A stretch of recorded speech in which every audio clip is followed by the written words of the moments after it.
महाराष्ट्र में हो रहे पेपर लीक मामले को लेकर उद्धव गुट के नेता अंबादास दानवे द्वारा राज्य सरकार को घेरा गया। वहीं मोदी सरकार पर भी तंज कसा गया। अंबादास दानवे ने कहा कि सरकार पेपर लीक मामले में दोषी लोगों पर कोई कार्रवाई नहीं करती।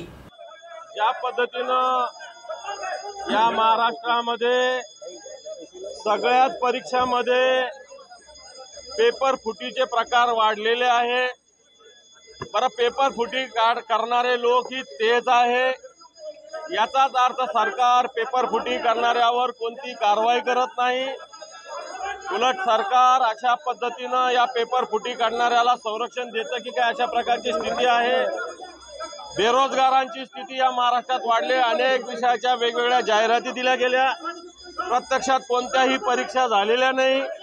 4-4दा 5-5दा वेगवेगळ्या पदाच्या जाहिराती निघालेल्या आहेत, परंतु कोणत्याही जाहिराती निघालेल्या फक्त जाहिराती निघालेल्या आहे, पद भरती झालेले नाही। आणि म्हणून या सगळ्या विषयामध्ये बेरोजगारी होत असताना ज्या पद्धतीनं सरकारने 9 एजन्सी खाजगीकरणाच्या या दिलेल्या होत्या, या मागे घेण्याची घोषणा केली, परंतु अनेक खात्यामध्ये त्याचे सर्क्युलर त्याचे GR आमच्याकडे उपलब्ध आहेत।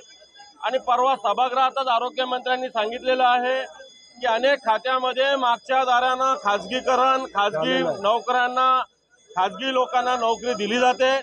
याचाच अर्थ खाजगी एजन्सी मागे घेण्याचं, कंपन्या घेण्याचं फक्त नाटक या सरकारने केलंय। थोडक्यात मराठा आरक्षण असेल, बाकीच्या समाजाचं आरक्षण आहे, याला कारण बेरोजगारी आहे।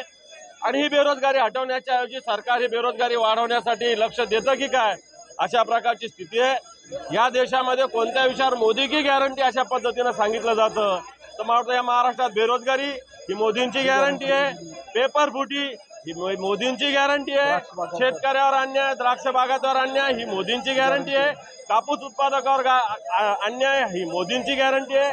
आणि म्हणून याच्याविषयी आम्ही या ठिकाणी आंदोलन केलेलं आहे।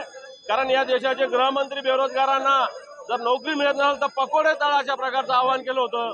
आणि म्हणून या बेरोजगाराच्या तरुणांची सुद्धा त्यांनी थट्टा केली होती। आणि म्हणून प्रतिकात्मकरित्या इथं पकोडे तळण्याचं काम सुद्धा आम्ही विरोधी पक्षांनी केलेलं आहे।